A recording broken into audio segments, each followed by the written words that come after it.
Good evening, everybody. My name is Todd Scholl. I serve as the lead learner for the SCEA Center for Educator Wellness and Learning. We call ourselves Cool, and you can see our website at cool.us. That's cewl.us. I'll put it right there. Right there. Go to cool.us. There you'll see all of the resources that we have, including information on our cool coaching. And if you haven't heard about that, our teaching and learning specialist, Dr. Marcella Weinsnyder, co-created this program called Cool Coaching, and she and Angie Brush and Stephanie Johnson hold these coaching sessions weekly on Tuesdays and Thursdays from 6 to 8 o'clock. And this is assistance for induction teachers. So if you are a relatively new teacher, you can go and get this free coaching. You just go to cool.us/coaching, and you'll be plugged into one of these three amazing educators, and they'll answer any questions and give you whatever advice that you need. I also want to remind people on the website, you're going to find information about our South Carolina Educator Mindfulness Retreat that will be held June 12th through the 14th.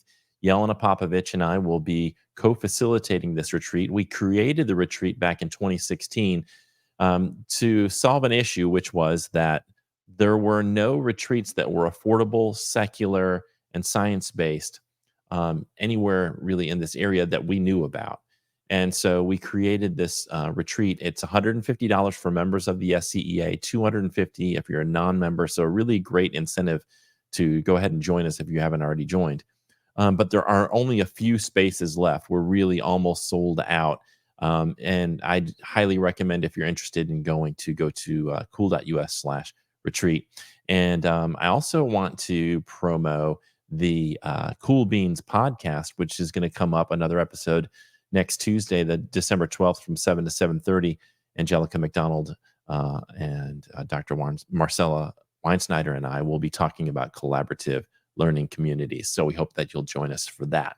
So when we created Cool, the W stands for wellness. And that to me was one of the priorities, because our mission is to improve the inner and outer lives of educators. So we do that through strong advocacy efforts. We do that through connecting educators with the resources they need. We do that through amplifying our member voices through that cool content that's created by our members. You'll see that on the Cool website, all kinds of really, really interesting videos and blog posts and podcasts that our members are creating. But we really have an emphasis on wellness, because that we feel that's one area that too often educators kind of put on the back burner, is their own wellness. And there aren't a lot of organizations that are really emphasizing educator wellness. And so that's why we created, one of the major reasons we created Cool. And not only do we have mindfulness resources, but we now have yoga resources on the website. And one of the reasons why that was important was because yoga is something that can be done no matter what your religious background is. And it is really great, not only for your physical health, your flexibility, your balance, muscle strength, muscle tone. It's a great cardio workout if you do certain types like vinyasa style. And it also, for me, was really, really helpful at managing some of the stress that I was facing, some of the psychological discomfort and issues that I was dealing with. So it was combining at the same time, and we need to be efficient with our time, is combining this physical wellness and mental wellness into one practice. And so I started to explore it some more. I'm going through the 200-hour yoga teacher training right now. I'm almost done with that. And when we had our retreat last summer, I met someone named Alex Del Castillo, and Alex was talking about how he was getting certified, or was about to be certified to be a yoga teacher as well. And so he's done with that, and he is an avid practitioner of yoga. And I thought it would be great to bring him on to talk about what yoga is, because some people you've seen, you've probably seen the poses, or you've seen stuff in the media or whatever, but there's a lot to it. And I thought it would be great to bring him on. So let's bring him on without further ado. How you doing tonight, Alex? I'm doing well. How are you? I'm great. It's really good to see you again. And I really appreciate that you took the chance to come to our retreat last summer and that you have also joined our cool content creators in creating some of these TikTok videos. And they're short, but they're really great. So thank you so much Of for that. course. Well, thank you for having me. I love being a part of your group and just, you know, being able to spread the message of love and positivity and, being an advocate for other educators. Let's. I don't know if this is in your presentation, but why don't you tell people a little bit about who you are, where where you teach and what you teach and that kind of thing. Yeah, so it actually I do have it in my presentation. But I originally I was born in Oklahoma City, but I have grown up here in Myrtle Beach, South Carolina. Um, I went to Coastal Carolina University where I got my bachelor's degree in middle level education, a focus in math and science. I also was a communications minor and I got a sustainability certificate because I am very passionate about the environment. I currently teach sixth grade math and science at Ocean Bay Middle School here in Horry County Schools.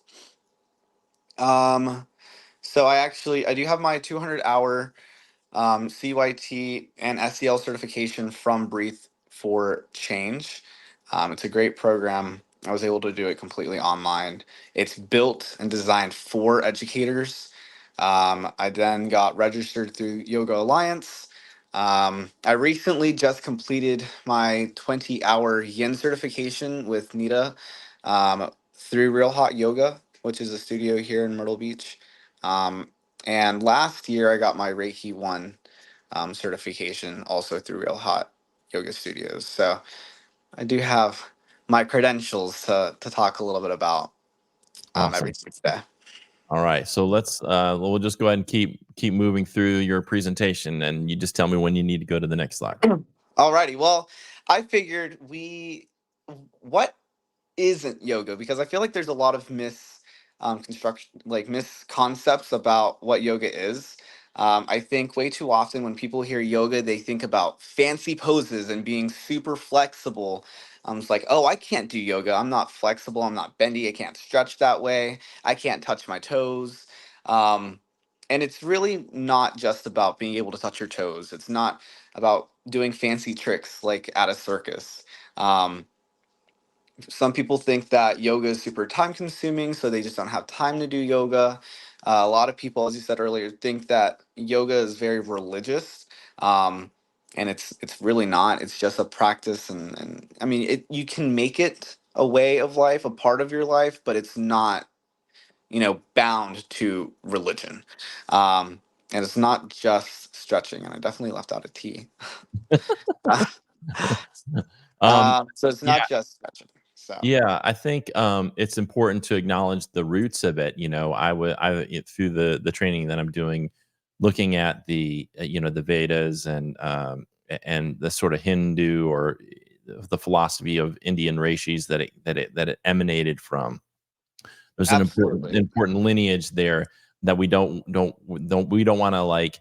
I've seen this, and I've been guilty of this too, of taking these practices that came, thousands of years ago out of Asia, and then, co-opting them and pretending like they came out of the West. I think that's one important thing for us to note is that yoga is not something that started, like, in a studio here in the 1970s in America. Right. And I mean, it has a lot of strong background in history that for lack of better words, we tend to whitewash. Right, Um, so it is important to give recognition to those roots, and how what we are practicing in modern day society in our Western civilization, it's not necessarily exactly the yoga that it used to be. It's kind of right. evolved, kind of like society. So what is yoga? So I do have in here yoga is over 5,000 years old. There's some researchers that do say that it's over 10,000 years old. I love this little definition, this little quote from Breathe for Change, which is where I got my certification. They say a holistic approach that includes ethical and moral principles physical postures, breath work, and various types of meditation for the purpose of uniting mind, body, and spirit. Um, I think they do a great job at defining what yoga is right there. But to me, yoga is just mindful movement, trying to, you know, be in touch with your body and really focus in on the whole breathing portion, because way too often in society we have a tendency to just keep trying to move forward, getting something checked off of our checklist and say, okay, what's next, what's next, especially as educators. um, I mean, we stay busy and we love being busy, but we never really sit down and take a moment to just relax and be in our breath, finding some type of balance within. um, I do think yoga has stretching. It's really great for the body whenever we start to talk about, the physical benefits of it. It can definitely help with, I'm sorry, you can hear my cat. He That's just okay. wants to say hi. But stretching is, I think, a part of yoga, but what it's not the only thing that yoga is about. Um, to me, it's a great little exercise. When I practice my yoga, I definitely try to go in for the more of a workout, power yoga. But again, that's just a type of yoga. It's not what yoga is. It's not everything what yoga is about. And it's to me, it's just about feeling good, finding what feels right within my body, within my breath, and connecting with with honestly with my soul. But I also practice it a lot more, and I've really taken my yoga practice to try to be a part of my life. But for your average person who's just trying to, you know, get their toes wet, um, it's not a whole life commitment. It's just, hey, what feels right, listening to our bodies and just going with the flow. Yeah. What brought you to yoga well, like, how did you get connected with that work? Yeah. So I actually, in high school, my PE teacher incorporated yoga into um, her classroom, and I've never been someone who would enjoy being in PE. I'm not a very sportsy type of fella. So whenever we started to do the yoga practice, I just really enjoyed it. I am a little bit more flexible than most people, and I just found it to be something that I really enjoyed. And then when I went into college, I actually didn't do too much yoga until my junior year of college. I started going to counseling, and I met a friend in group counseling who introduced me to hot yoga. And Mm, I started going every Friday for a community class, and I really enjoyed it. I found that it really helped me mentally. Um, and I've been an advocate since then, just because it does provide a lot of mental benefits, which is the slide that we're on right now. Um, and I don't want to read everything off the slide, but I'll read this quote. It does say regular yoga practice creates mental clarity and calmness, increase body awareness, relieves chronic stress patterns, relaxes the mind, centers attention, and sharpens concentration. mm, Um, and that's genuinely what I've found is whenever I do practice yoga, I get more calmness and more clarity. If I ever feel like I'm starting to get stressed out, I can just go into my practice, and I have acknowledged that it does improve my mood. I think it does definitely increase those happy chemicals that we really need, So, and whenever you're starting to get into something that's making you happy, or giving your body something that it needs, you are going to have improved sleep, reduced stress, and again, that mind to body connection. So I really originally started getting into yoga for that mental benefit, and the physical benefits and emotional benefits just came right into it. They kind of all fall along. yeah, I think the work by Bessel van der Kolk, "The Body Keeps the Score," and the works that I've read, by Dr. Gabor Mate talk about how we store stress in the body, and so it makes total sense, from a scientific perspective that when you go into to do yoga and you're stretching your hips and your back and your spine, like your spine and and your calf muscles and your hamstring, all those things are being stretched that normally as you go throughout your day, you're not really stretching.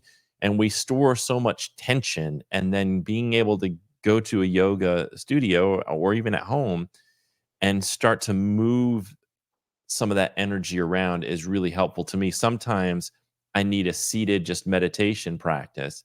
Right. There's other times when I've gotta move. I've got just too much anxiety or energy, stress moving around for me just to sit down on a cushion and quietly breathe. I need to move, and that's why yoga is so beneficial for me.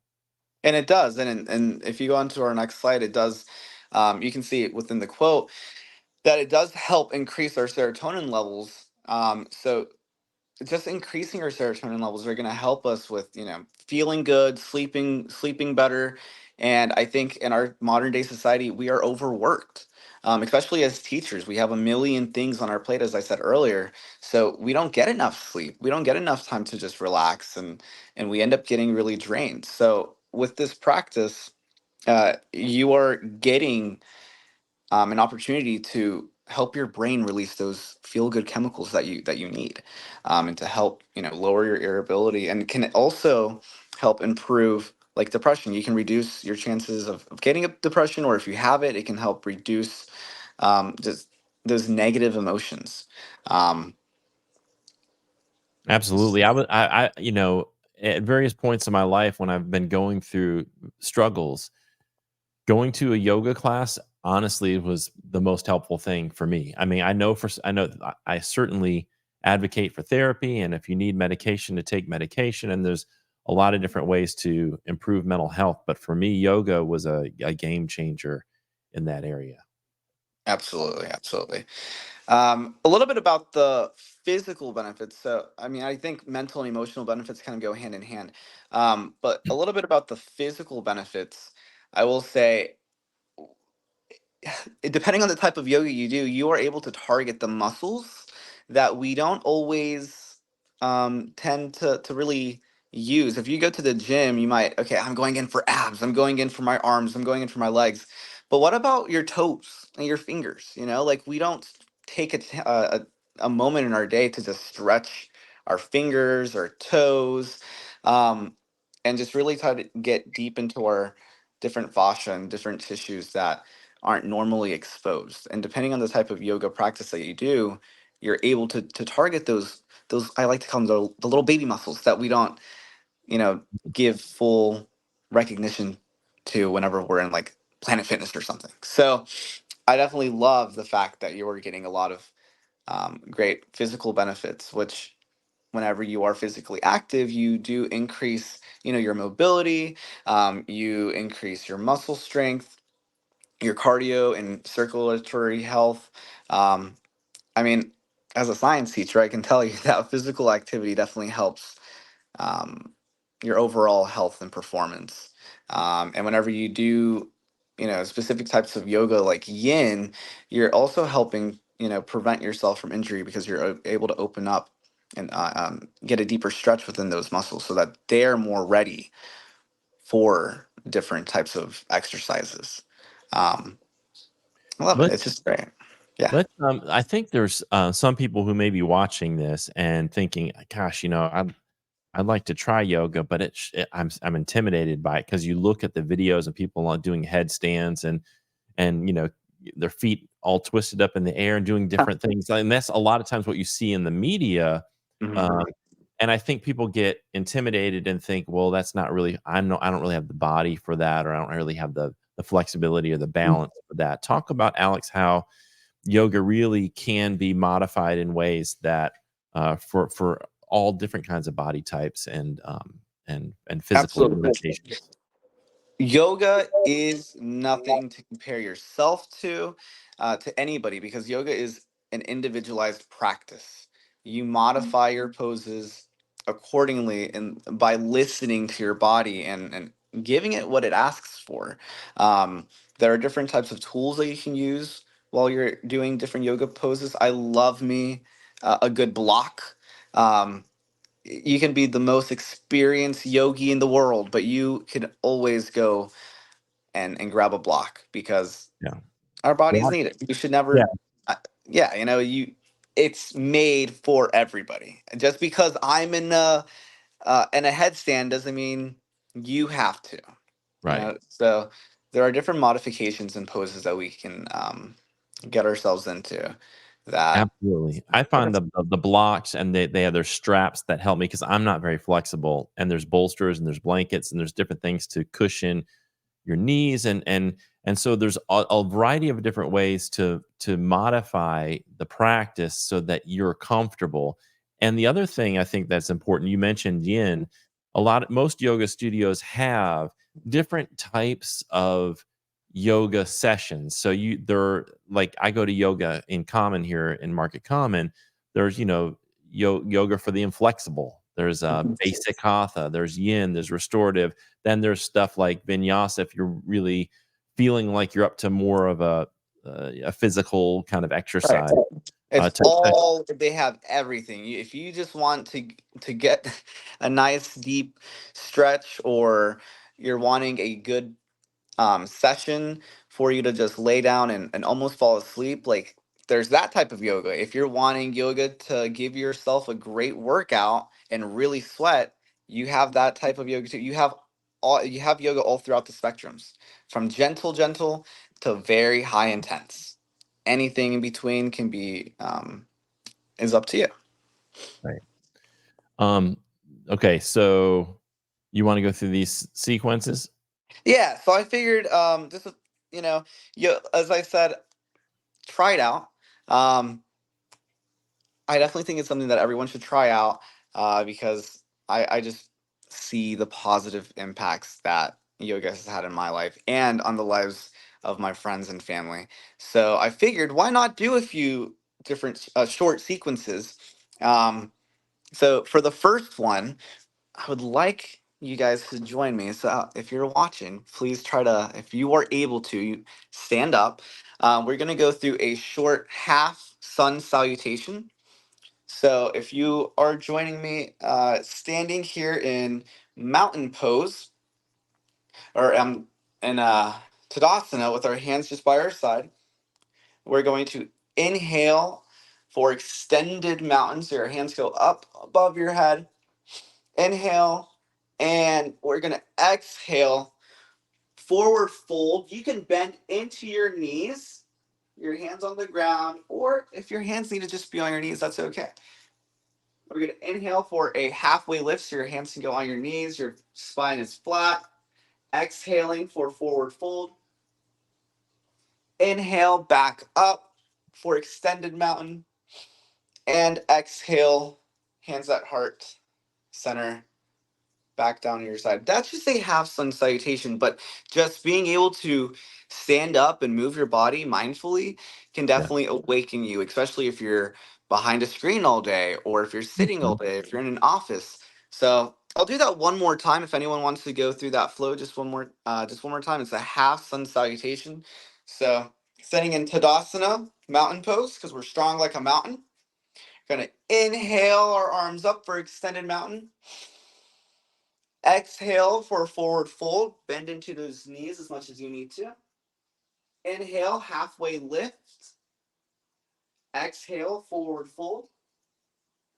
Inhale, back up, extended mountain arms, hands above your head. And exhale, hands at your heart. So that is a simple half sun salutation. The next short little sequence I'd like to lead you through is a seated cat and cow. So cat and cow can actually be done on the ground. Um, But if you'd like to place your hands either on your table if you're seated, or on your knees if you're seated, you're going to inhale your chest forward. So you have a nice little arch in your back, chest forward. And with your exhale, you're going to round your back, kind of like a cat. And this really helps loosen up that upper back. And then you're going to inhale back to cow. And exhale into cat. So just doing a few rounds so that you'll start to notice that you're warming up your back and your chest, and letting your body just start to loosen up. So I love to do a solid 6 rounds of this if I'm ever just realizing, wow, I'm hunching over my computer and I really need to stretch my back.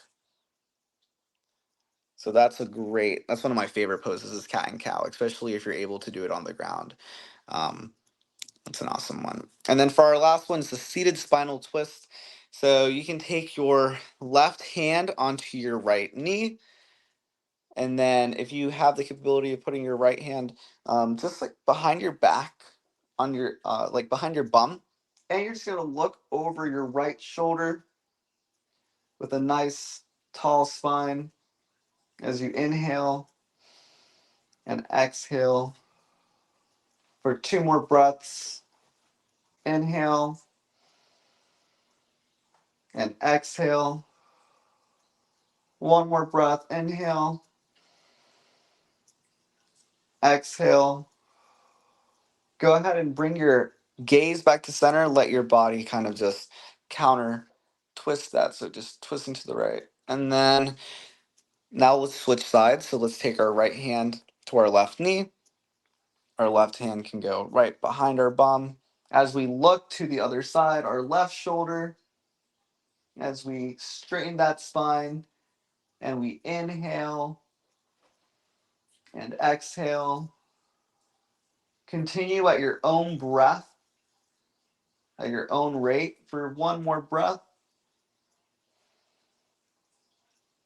Back to center. Let your body just naturally counterpose it. And you got a nice little loosey goosey. So, I mean, just something short like that is yoga. That right there, you just did it. Nothing fancy about that. Yeah. Great. That's great. That was really good. That's something you can do. I think any kind of educator could, that's do all of that in about 2 minutes, Yeah, 2 or 3 minutes in between classes, or you have a short break. Really, really great, great way to incorporate that in your school day. Um, and you can so definitely get the kids involved too. I mean, I do it with my students all the time, and we're just like, okay, guys, we need to we all need to stretch. We had testing today. Let's inhale our arms up. Let's take a nice little twist, and they love it. You'll notice a positive change in your classrooms because they need a way to release that energy. You need a way to release that energy. Your body it gets rigid and stiff if you're not gonna use it. So something short if like that can help. if there's some teachers that may be, there's a couple of barriers I'm thinking about right now, which is one is maybe someone's watching this, they're in a rural area and there's no yoga studio within an hour from where they are. Or there is a yoga studio, but they just don't have it in the budget to go to the yoga studio. What online resources would you recommend, or what can be done at home effectively? I will say whenever I went to coastal and I couldn't afford to really go to like a yoga studio, um, or even when I'm home and I just don't feel like going to the studio, there are several hundreds, thousands of YouTube videos that you can watch. Yoga for beginners. I love yoga with Adrienne. Um, Mhm. she's great. I That's one of the yogi YouTubers that I watch frequently. And you can Right. definitely find different, like if you just Google yoga short, easy yoga sequence, you'll get hundreds of results. So Absolutely. definitely utilize There's that as well. and you can get a yoga mat and some blocks and a strap on Amazon for pretty minimal investment. Um, Yeah, or if you just have a towel, if you don't want to buy a mat because you're like, let me just try it out first. Grab a towel. I'll do mine on the wood floor if I am really feeling like I need a stretch real quick. It can be a little hard on your knees if you're doing it on a hard surface. That's why I do recommend a mat or a nice soft towel. But if you're out on the beach, if the beach is an easy access for you, I love doing yoga on the beach. You get a little sandy, but it feels great. yeah. So. Um, I think it'd be important for people to hear some of the caveats about, you know, um, what to look out for in terms of making sure you don't get injured. What would be your recommendation there? You never want to aim for pain. So, yes, deep stretches are great. feeling uncomfortable is okay. Um, there's no growth in comfort, but you don't want to feel any type of sharp pains. Definitely be mindful with that. And again, using items like blocks and straps and blankets, bolsters, those are great ways to help prevent yourself from overextending. Um, and also just acknowledging the fact that our bodies are all made differently. So just because I can, you know, take a nice deep stretch doesn't mean you can. Our bone structure is different. My bone structure lets me reach my hand to my back on this side, but not on this side. And no amount of push is going to get me there. Right. There's a fine Right. line between here's a deep stretch, and here's where your bone is pressing against each other. So acknowledge what is uncomfortable versus pain. If it's painful, I would avoid it. If it's like, I don't like this, but like it's just because it's uncomfortable, then maybe stay in that pose for a little bit and then Right. ease yourself off. Because I've noticed I've I've been practicing long enough now that I can sense that edge where like there's discomfort. I'm in Warrior One for a while, and that front knee's starting to burn the way it would burn when you're working out. Right. Not like, oh my god, my knee feel like it's about to give out into a sharp Right. pain, like you're saying. Knowing the difference there is really really important, and part of the practice is being able to be with the discomfort and to Mhm. breathe through the discomfort. And that's really to me where a lot of the mental benefits come from, because now I tell people, listen, being in traffic in my air conditioned car with the music I like is a lot less stressful than some of these yoga poses that I have to hold for a couple of minutes. I mean, and I feel like you taking that patience that you're developing for that discomfort into other areas of your life where maybe you've been impatient and having to breathe through that discomfort. And I've sometimes noticed that even that the discomfort that I was feeling doesn't even come up in a lot of those other areas that it used to come up in, because when I'm practicing my yoga regularly, because of that, because of forcing myself to be a little bit uncomfortable every day through my yoga practice. Definitely. I mean, yoga, it's all about that breath work. It's just acknowledging, okay, let's just breathe through this right now. And finding comfortability in uncomfortable situations. Not painful situations, but Right. uncomfortable. Well, That's Alex, I want to thank you for the information you shared tonight, and thank you for if you're on TikTok, go to the SCEA's TikTok. You'll see a lot of videos that Alex is doing for the SCEA, and we hope that you're going to be leading some yoga sessions for us for those people who are interested within the next couple of months. We hope to get a series of yoga sessions that Alex can do with you, so that you can, if you want to do it from home, can do it. I would recommend, if you do have a yoga studio nearby you, a lot of times they'll have an introductory pass that you can do that's really affordable. I think Yoga in Common is like $50 for 30 classes for your first month. So I mean, you can really, I mean, it's less than $3 a class, so you can do that. Most studios have some type of rate like that to get you started. But looking forward to you sharing more resources and more of your wisdom and more information about yoga with our folks through Cool. Yes. Well, thank you for having me. I appreciate it, and I hope everyone who's watching can leave today with just a little bit more balance, and hopefully I've inspired you to practice a little bit of yoga. Awesome. Thank you, Alex, and I hope that you have a great last. What do you have, about 8 days left before your Christmas I break? think we're down to 11 or 12. The kids remind me. Oh, all right. Well, I hope that all goes well and you have a great holiday season. Thanks so much, Alex. Yeah. All right. That's Alex Del Castillo. And like I said, if you want to see some of the videos he's doing on TikTok, just go to just look up the South Carolina Education Association on TikTok. Follow us, or I don't know what it is. Follow, subscribe, whatever it is, on that platform.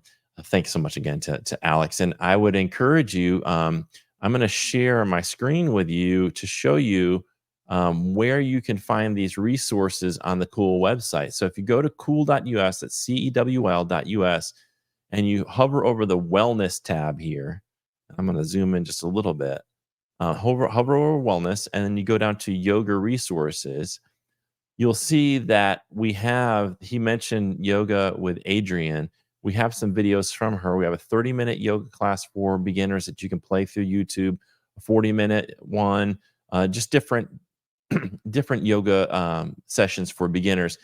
Then there's the yin yoga, which is a slower paced, more of a deep stretch type of yoga. So if you're looking to really kind of get into deep stretches and poses that you hold for a longer period of time and isn't quite as there's not as much movement and sweating involved. It's more stretching.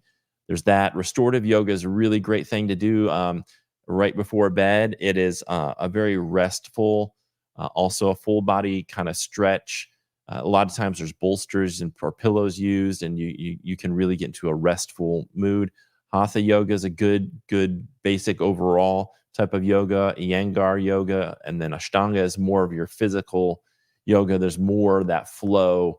And so if you're wanting to work up a sweat, I would encourage you to check that out. But of course, before you start a yoga practice, we would want you to make sure that you clear that with your doctor, and that the doctor's okay with it, especially if you have like knee issues, back issues, cardiovascular issues. Make sure that you're consulting with your doctor before you jump into your yoga practice. And also, because it does affect the mind, just if you do have some mental health issues, just be aware that yoga does work on that mental part of your self. And so sometimes when people practice yoga, because you're doing these deep stretches and releasing some of that tension and some of that stuff that you've been storing, that can come out. So it's really important that you go easy, do a little bit at a time, get acclimated, and as Alex said, do what feels right for you in both your mind and your body. Don't push yourself to the point where you're super uncomfortable or in any kind of pain. That's not what yoga is about. It is about sitting with some discomfort, but not about the pain. So back off if you experience the pain. But again, I want to thank Alex for being here tonight. Thanks to Spencer and Yelena for watching. I do want to just, if you're still watching, a couple reminders. Cool Coaching is for our induction teachers every Tuesday and Thursday night from 6 to 8 o'clock. Just go to cool.us/coaching. You can get free one-on-one advice and support from Angie Brush, Stephanie Johnson, and Dr. Marcella Weinsnyder, who is our induction leader here at Cool. And Alex came to this retreat last year. It's where I met him. And at that retreat, we will be doing yoga. We'll be doing some mindfulness meditation and some other practices, and also building community with other public school educators from South Carolina. If you're interested in applying for that, I think we've got 1 or 2 spaces left. So this is selling out super quickly. It's June 12th through the 14th. Go to cool.us/retreat. You can read more about it, look at where it is. It's at Quietude in Black Mountain, just east of Asheville. Beautiful retreat center. We invite you to look into that, and let folk, if you can't go, but you know someone who's interested, let them know about that opportunity. And then our next live stream will be next Tuesday, the Cool Beans podcast for our induction teachers. But really, this is for any educator, because we're going to be talking about collaborative learning communities. And I think that's going to be a great topic for conversation. And we hope that you'll come and bring your questions and your comments, because we like to make these sessions as interactive as possible. Well, thanks again to Alex for showing up tonight and talking to us about yoga. We hope that you'll explore those resources. And thank you for tuning in tonight. We'll see you next Tuesday on the next live stream. And before I leave, I would have a lot of regret not mentioning this. We are supported Cool by the National Education Association and the South Carolina Education Association, which is the state affiliate for the NEA. The NEA has 3.2 million members across the United States, making it the largest labor union in the country. Because it's the largest labor union, we have a ton of great benefits. When 3 million people get together, you can get discounts to Costco and on travel and on credit cards and insurance and all kinds of things. You get great discounts. But more important than that is we're trying to build a movement where we can work collectively and take collective action to improve the lives of educators through better wages, better working conditions, making sure you have the resources that you need to lead your students. That movement, if we would come together, there's nothing we can't accomplish together.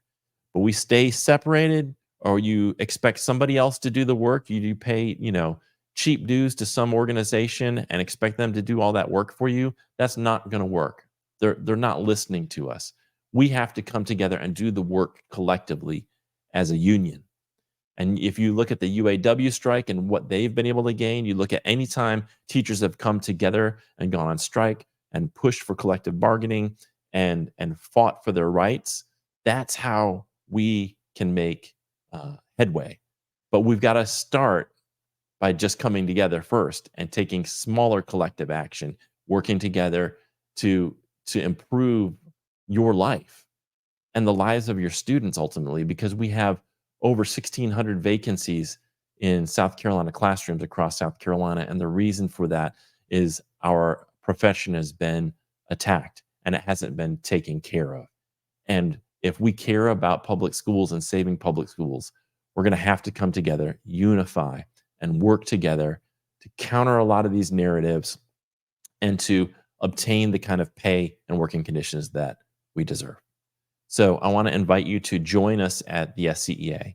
You can go to jointhescea.org. That's I'll put that up there. Give me just one second. Jointhescea.org. That is going to be right there at the bottom of your screen. Jointhescea.org, or you can text the word join to 48744. And if you're not ready to join us yet, but you're interested in learning more, you can go to this website here at the bottom, the scea.org/YRO. And we will reach out to you and we'll connect with you. So thank you for tuning in. And we hope that you'll join us in this movement to improve the lives of educators and students across our awesome state of South Carolina. Have a great night.